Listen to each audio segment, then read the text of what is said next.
ملک کی معیشت کا راستہ ہی ٹھیک نہیں کر رہے آپ لوگ. اس کی بنیادوں اصول کو ہی آپ نہیں ٹھیک کر رہے. تعلیم کے میدان میں آ جائیے. صرف پاکستان پر دباؤ ہے، دینی مدرسے کو ختم کرو، اس کو جکڑ دو. ایک کھلے ڈلے انداز میں جو تعلیم دے رہے ہیں اس سلسلے کو روک دو. یہ سب پاکستان کا دباؤ کیوں ہے؟ مدرسہ تو برصغیر کی چیز ہے. ہندوستان میں دباؤ نہیں ہے، بنگلہ دیش میں دباؤ نہیں ہے، ہمارے اوپر دباؤ کیوں ہے؟ ہمیں کو نشانہ بنایا جا رہا ہے.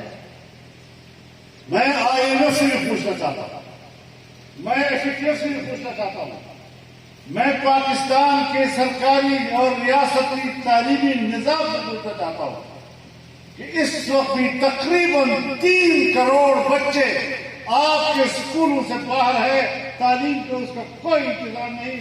تمہیں اپنے ملک کے 3 کروڑ اسکولوں سے باہر کے بچوں کی فکر نہیں ہے، اور دینی مدرسے میں پڑھنے والے آپ کے لیے بول کیوں ہیں؟ تم نے کبھی اس حوالے سے دباؤ ڈالا ہے؟ تم نے کبھی یہ سوچا ہے کہ پاکستان میں 2 کروڑ اور 70 لاکھ بچے کیوں اسکولوں سے باہر ہیں؟ تعلیم کی سیوا سے مستقل محروم ہیں. اس کی فکر نہیں، لیکن دین کا علم ختم کرنا. پتہ نہیں کیا کیا چیزیں اس کے ساتھ لگا دیتے ہیں. صرف پاکستان ہے جس کے اوپر دباؤ ہے کہ اسرائیل کو تسلیم کرو. اسرائیل کو کیوں تسلیم کرو؟ وہ ناجائز حکومت ہے. فلسطین کی حکومت کو تسلیم کرو والی بات کہاں چلی گئی؟ اسلامی امہ سے پوچھنا چاہتا ہوں، اسلامی دنیا کے سربراہوں سے پوچھنا چاہتا ہوں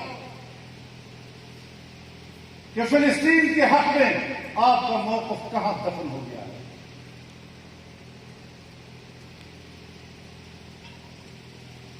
فلسطین عرب سرزمین ہے، فلسطین انبیاء کی سرزمین ہے.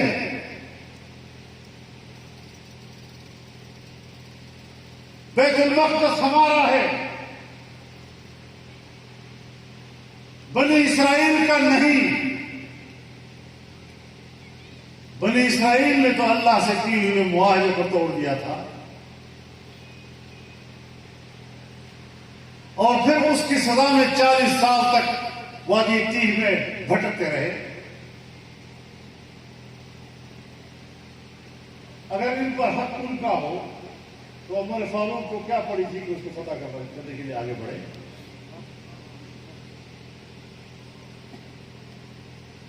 اگر حضرت عمر فاروق نے جو خلیفہ راشد تھے اور رسول اللہ صلی اللہ علیہ وسلم کے زندگی میں بھی رفیق تھے اور بعد الوفات میں ان کے رفیق ہے، اگر انہوں نے تلوار اٹھا کر بیت المقدس کو فتح کیا تو کیا وہ مسلمانوں کا حق نہیں تھا اور خامخواہ ذوق لگا رہے تھے؟ صلاح الدین ایوبی کو کیا پڑی تھی؟ لہٰذا آج بھی امت مسلمہ کا فرض یہ ہے کہ پہلے بیت المقدس کو واپس کرو، پہلے فلسطین کی سرزمین کو تسلیم کرائے، اپنی سرزمین پر ان کی حکومت کا حق تسلیم کرے.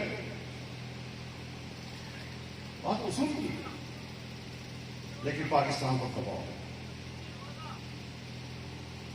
میرے بھائیوں، اس بات کو سمجھ لو، ہم نے اگر 3.5 سال سڑکوں پر گزارے ہیں، اگر ہم نے ملک بھر کے کونے کونے میں ملین مارچ کیے ہیں، اگر ہم نے اسلام آباد کا آزادی مارچ کیا ہے، ہم نے ان نظریات کو شکست دی ہے جو اسرائیل کی تسلیم کرنے کے حوالے سے پاکستان میں ابھری اور بظاہر ریاست مدینہ، لیکن دوسری طرف سے اسرائیل کو تسلیم کرنے کے آزاد. صرف یہی نہیں، ہمارے آئین میں عقیدہ ختم نبوت کو تحفظ دیا گیا، قادیانیت کو غیر مسلم قرار دیا گیا. آج پوری دنیا میں صرف پاکستان پر دباؤ ہے کہ اس ترمیم کو واپس لے. کشمیر کو ہندوستان کے حوالے کرنا. اور میں آپ کے اجتماع میں بابان کے دوہر یہ بات کرنا چاہتا ہوں کہ آج جنرل عاصم منیر صاحب جو اس وقت چیف آف آرمی اسٹاف ہیں، یہ جب ISI کے سربراہ 10 ماہ کے بعد اس کو ہٹایا گیا اور جون میں ہٹایا گیا، اور عمران خان کی بشمول 2 جنرلز یہاں سے گئے اور ٹرمپ کے دفتر میں ان کے ساتھ 3 وعدے کیے: اسرائیل کو تسلیم کرنا، قادیانیوں کے خلاف ترمیم واپس لینا، کشمیر کو انڈیا کے حوالے کرنا. یہ ایجنڈا ان کا تھا اور وہ انہوں نے منوایا. آپ کی جماعت نے اور آپ کے کارکنوں نے اور آپ کے ساتھیوں نے اس ایجنڈے کو ناکام بنایا.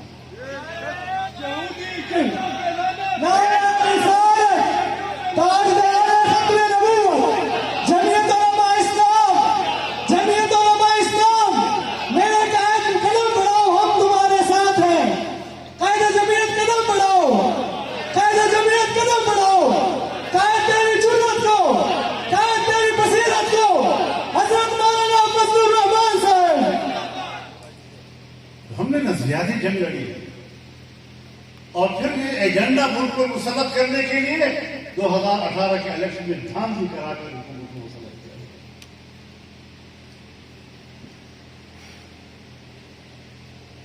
یہ کوئی معمولی جنگ آپ نے نہیں لڑی. میڈیا کی دنیا ہے، وہ کیا تبصرہ کرتا ہے، یہ اقتدار کی جنگ لڑ رہے ہیں جی، یہ الیکشن میں شکست کھا رہے ہیں، لڑ رہے ہیں. ایسا نہیں، الیکشن میں تو ہم نے بڑی میں شکست کھائی.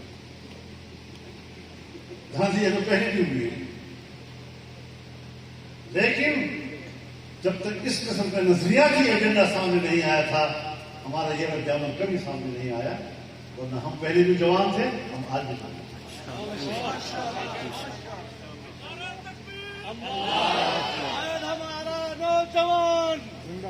میرے محترم دوستو، اس تصور کو سامنے رکھتے ہوئے ہم آگے بڑھنا چاہتے ہیں.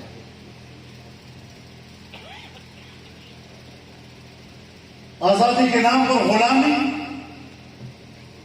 یہ نہیں چلے.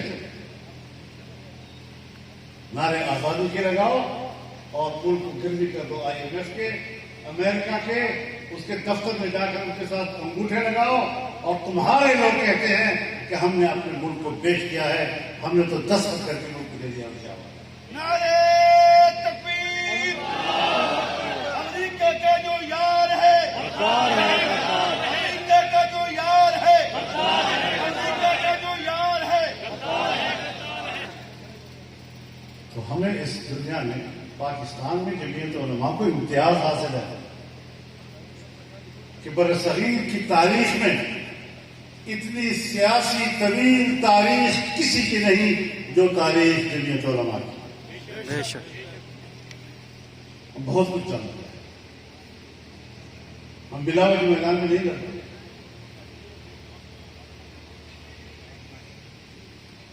اور یاد رکھیں، پبلک کو سمجھانا کہ آپ کی ذمہ داری ہے. اگر وہ نہیں بھی سمجھتے اور دوبارہ یہ غلطی کر لیتے ہیں، تب بھی ہم انشاءاللہ میدان میں رہیں گے اور ان کو ایکسپوز کرتے رہیں گے انشاءاللہ. ہم نے بھی ہتھیار نہیں ڈالے، ہم نے سیکولر پاکستان کے چہرے کو تبدیل کر کے ایک مذہبی پاکستان کا تصور کرتے ہیں. ہمیں مغرب کے تابع معیشت کے بجائے آزاد معیشت کی طرف آگے جانا ہے. ہمیں ایک خود مختار پاکستان کی طرف آگے بڑھنا ہے. اور جب معاشی بدحالی آتی ہے تو خطرہ ہوتا ہے کہ ملک کے کسی حصے میں بغاوت کا شروع ہو جائے.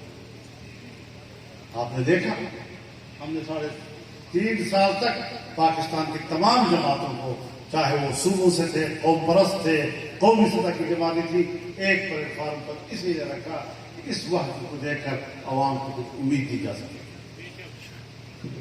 اس ملک کو بچایا، ملک کو دیوالیہ پن سے نکالا، آگے بڑھانے کی کوشش کر رہے ہیں. یہ وہ ساری چیزیں ہیں جو میں بہت سے اجتماعات میں کہہ بھی چکا ہوں، آپ تک پہنچ بھی چکی ہیں ساری باتیں کہ ہم کن حالات میں سفر کر رہے ہیں. آپ نے بہت اچھا اجتماع کیا، بڑے نظریاتی لوگوں کا اجتماع ہے، اس لیے میں نے اپنی دل کا درد آپ کے سامنے پیش کیا ہے.